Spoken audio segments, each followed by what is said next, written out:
Clara Bennett was 25, living a quiet life in a mountain town where winters stretched longer than hope and summers passed like fleeting breaths. She spent her days working in the town's dusty old pharmacy and tutored neighborhood kids in the evenings. Life wasn't easy, but it was hers. Until the day everything fell apart. Her father, once a hard-working but fragile mechanic, had drowned in debt after a failed investment. And in his desperation, he made a trade, giving away the only thing he had left of value, his daughter. There was no proposal, no white dress, just a contract inked in silence. 1 year. That was the deal. Clara would live with Damien Vale, a real estate tycoon, a reclusive billionaire whose influence rippled through cities and skylines. In return, her family's debts would disappear. She didn't remember saying yes. She only remembered the weight of her father's trembling shoulders and the salt of his tears. That moment smelled like oil, fear, and goodbye. From that point on, Clara wasn't just a daughter or a girl with quiet dreams.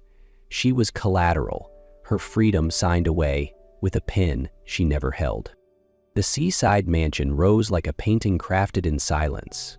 Floor-to-ceiling windows caught the restless ocean, and the ivory walls gleamed as if polished by sunlight itself. But to Clara, it wasn't a home. It was a gilded cage. Damien Vale stood at the grand entrance when she arrived, tall, tailored in a charcoal suit, his eyes sharp as glass, cutting through her with quiet precision. He didn't smile, he didn't greet, he only nodded like one would acknowledge a delivery arriving on time. She didn't flinch, didn't let it show. But inside, the cold had already settled. Outside, waves crashed against the rocks, wild, indifferent, echoing the world she'd just stepped into. There weren't many words. An older woman led Clara upstairs, her heels silent on the marble floor. The room she was shown into was beautiful in a way that suffocated, silk-draped, wood-polished, dimly lit with warmth that felt borrowed. Clara stood still, eyes scanning the perfection. The linens, the scent of lavender, the quiet hum of wealth. It was all too pristine, too foreign. This room might as well have been a museum. It wasn't hers. And she knew she didn't belong here. Not yet. The first night arrived without warning, wrapped in silence. Clara was led back to her room, the fire flickering low in the hearth, casting gold against velvet walls. On the bed lay a cream silk nightgown, delicate enough to vanish against her skin. She didn't wear it out of submission, but out of defiance. To refuse it would be to give him the satisfaction of resistance. Everything felt cold, even the softness of the sheets. She sat on the edge of the bed, spine straight, gaze steady, like a warrior waiting for the enemy.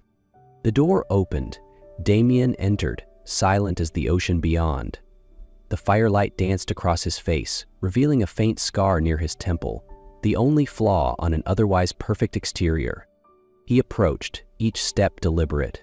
There was no lust in his eyes, only calculation, curiosity, a test. "You belong to me now," he said, voice low and even, like it was simply fact. Clara lifted her chin. Her heart pounded, but her eyes didn't waver. "You may have bought my body," she replied, voice hoarse but unshaken, "but not my soul." Damien stopped. A flicker perhaps crossed his face. Then he smiled, slow and dangerous. "Let's see how long that fire lasts," he murmured, and turned away. He left her with the silk, the shadows, and the silence. She didn't sleep that night, but she knew she'd just lit something in him, something neither of them could put out. The days passed like waves, steady, cold, but never gentle. Damien's seaside estate didn't hum with noise, but it had a rhythm. The hush of staff footsteps, the soft rustle of sea breeze through the halls, the lingering scent of polished wood tinged with salt. Clara stopped resisting and started watching. She learned how to exist in this world, a world where power hid behind crystal, silk, and silence. She wore long silk gowns, dined in a room large enough for an orchestra, and sat across from Damien beneath chandeliers and ruby wine. He didn't touch her. He didn't have to. Every glance, every brief question was a move in a silent game. But Clara realized something. Silence was a weapon too, and she could learn to wield it. She began to push back, a direct stare into his eyes, a curt reply that held no submission, a quiet refusal of the diamond necklace he had sent to her room. Damien didn't show anger, but he noticed. He started watching her longer, like she'd stopped being a line item in a contract and become a variable he couldn't quite predict. Inside this house of velvet and dominance, Clara understood the cage wasn't only a prison. It could be a weapon. And she was learning how to fly. Clara had learned how to exist in Damien's world, quiet as velvet, sharp as truth. She hadn't won anything, not truly, but she hadn't surrendered either. Every rejected gift, every direct stare felt like reclaiming a piece of herself. Then came the wedding. No flowers, no guests, just a private dinner and a ring slipped onto her hand like a silent brand. Damien didn't say, "I love you." He only said, "Starting tonight, everything belongs to us." The bedroom glowed with candlelight. The scent of jasmine thickened the air, cloying and lush. Clara wore a smoky gray silk nightgown, her skin tingling where the cool fabric touched. She sat on the edge of the bed, composed but burning inside. When Damien entered, he didn't speak. He didn't rush. He approached slowly, giving her space she didn't take. He didn't run. When he touched her, his lips at her neck, hands tracing her arms, it felt like a test. She didn't want to feel, but her body betrayed her. Each breath, each involuntary shiver down her spine told the truth. Her voice would not. "I don't love you," she whispered as he murmured her name against her skin. Her voice cracked with effort. "You know that." Damien didn't stop. He kissed her softer. "I've never asked you to," he breathed. "I just want you to feel." And she did. Every heartbeat, every movement pulled her closer. Her mind tried to stay distant, but her body had already surrendered. Not to love, not to the man, but to something terrifying. Intimacy. That night, Clara didn't cry, didn't scream. She breathed through the quiet, wondering if a soul could stay untouched while the body gave in. And if it couldn't, what then? The morning after, Clara woke to sunlight slipping across silk sheets like a whisper. The scent of jasmine still clung to the pillow, to her hair, to the very air, as if the night before had refused to fade. Damien was gone. No sign of him remained. Not on the bed, not in the room, but her body remembered. Her skin still tingled from his touch, and her breath felt like it belonged to someone else. She dressed in silence and wandered to the library, seeking quiet, perhaps even escape. The room smelled of polished wood and forgotten years. It welcomed no one, which was exactly what Clara needed. She scanned the shelves aimlessly, fingers drifting along old spines, until one worn volume gave way in her hand. A letter slipped free from its pages, creased, yellowed, aged. She recognized the handwriting before reading a single word. Her grandfather's, "To Damien Vale," it began. Her chest tightened as she read. A plea. Desperate. Her grandfather, once a hopeful investor, had lost everything in a failed venture. The letter begged Damien for help. Not just any help. Financial salvation. Clara's hands trembled, not from the discovery, but from the implications. Damien hadn't entered her life through her father's debt alone. He had already stood on the edge of her family history years before she ever breathed his name, a ghost at the door, a man in the shadows of their downfall. And now he was in her bed, whispering her name. Her mind reeled. Was this fate, coincidence, or something far more deliberate? Clara held the letter through the afternoon, fingers curled around its brittle paper like it might dissolve if she let go. But she couldn't afford for it to disappear. Not yet. In those faded words, she could hear her grandfather's voice, trembling, desperate, still believing in Damien Vale. Damien hadn't answered. And now he was the man who had touched her skin, whispered her name into the dark. She couldn't decide what pulsed louder in her chest, betrayal, rage, or the sudden, searing clarity that nothing between them had ever been coincidence. By nightfall, she could no longer sit still. She didn't hide behind silk or shadows. She walked out to the terrace where the sea wind cut sharp and salt stung the air. Damien was already there, as if he'd known. They stood side by side, the silence louder than any confrontation. When Clara finally spoke, her voice was low, heavy. "You knew my grandfather, you got his letter, so why didn't you ever tell me?" Damien didn't look at her, but his voice came steady, laced with something raw. "I did get it, I read every word, but I was nothing then. A boy clawing out of debt, barely surviving. I couldn't help him. I wasn't strong enough." Clara turned to him, eyes burning. "But you could have told me. I came into this house blind, not knowing you were part of my family's ruin." He turned now, slowly. The weight in his gaze wasn't defensiveness. It was regret. "Because that letter, it's my scar, Clara. I've carried it for years, and you—" He paused, voice barely a breath. "You're the only person who's ever made me want to face it." She tightened her grip on the letter. It felt lighter than truth, but heavier than anything she'd ever held. And for a moment, she didn't look at him with hatred, but with a tenderness born from shared damage. For her grandfather, for herself, and perhaps even for the man standing next to her, bound to her in ways deeper than either of them had wanted. There was no distance between them now, but neither dared to ask, was the fire between them love, or simply the heat of all the things left unsaid? A few days later, Clara accompanied Damien to a prestigious charity gala, a gathering of the city's most powerful names in finance and real estate. She wore a deep sapphire blue silk gown, tiny gemstones stitched into the hem like stars caught in motion. Around her neck was the emerald necklace, his first gift, the one she once refused. But tonight, she wore it. Not for him, for herself.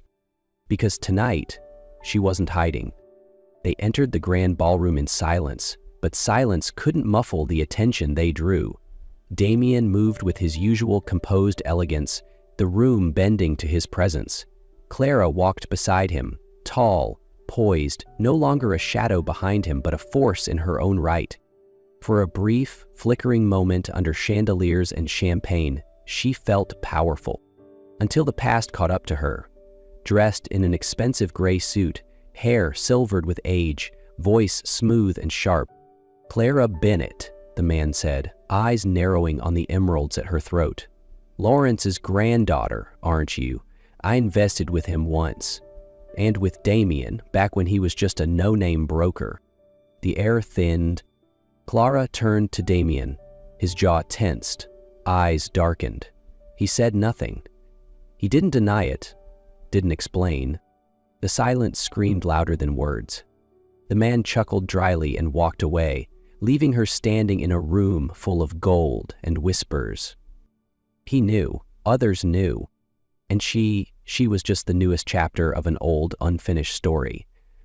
Clara stepped out of the ballroom as if slipping free from gravity. Laughter, strings, crystal lights, all of it echoed like sound underwater. Damien followed, silent, as if he knew the next move was hers to make. She stopped on the high balcony, the night wind brushing her bare arms, chasing heat from her skin. She didn't turn when she spoke. "You could have told me everything sooner," she said, not angry, just tired, "about my grandfather, the investments, the truth." Damien stood behind her, gray eyes shadowed, unguarded. "I was afraid," he said after a pause. "Afraid if I told you, you wouldn't walk through that door. And I needed you to, even if it started as a deal." Clara turned to face him. The wind tangled her hair, but she didn't care. "So what am I, Damien? A way to fix your guilt? A second chance to rewrite your past?" He didn't answer right away. Then he stepped closer, reaching for her hand, voice low. "You're the only chance I have not to make the same mistake again. You're the most real thing I've ever had." She looked into his eyes. The power was gone.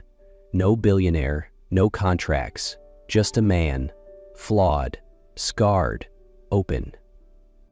"I could have walked away," Clara whispered, "many times, but I didn't." And in that truth, she made her choice. Not for debt, not for history, but for love unbound, unspoken. A love that was finally hers to give. They didn't return to the gala. There was no need. Damien walked her to the car, his hand around hers, not as control, but as invitation. As the car pulled away from the hotel, the city lights shimmered behind them. Clara didn't look back. She didn't need the glitter, the whispers, or the stares. The only thing she carried was the choice she had made on that balcony. "I stayed," she had said. And everything had shifted. Damien sat beside her, his hand resting lightly on her knee, not to claim, not to control, just to be present. When they returned to the mansion, Clara didn't wait for the door to be opened for her. She stepped out first, walked in first. Damien followed, not as the man who once led, but as someone willing to walk beside her. They didn't talk about love, or forever, but their movements spoke clearly. Damien went to the kitchen, poured the wine himself. Clara slipped off her heels, her bare feet brushing the cold floor. It felt like shedding roles, shedding armor, like starting over. They sat across from each other by the fire. Shadows danced on the walls. Silence settled like a shared breath. Finally, Damien spoke. "I don't want to control you," he said, "or keep you. I just want to go with you, if you'll let me." Clara looked at him, long and steady. Then she nodded. "I'm not signing any more contracts," she said, her voice steadier now. "But if you're still willing to build something real, with me, not for me, I'll lay the first stone." Damien smiled. No smirk, no arrogance, just warmth. The kind of smile that doesn't conquer, doesn't possess, just stays. A smile that says, finally. Love is something they both chose. Time didn't need much to change everything. Just a nod, a glass of wine raised beside the fire, a quiet promise, "We'll start over."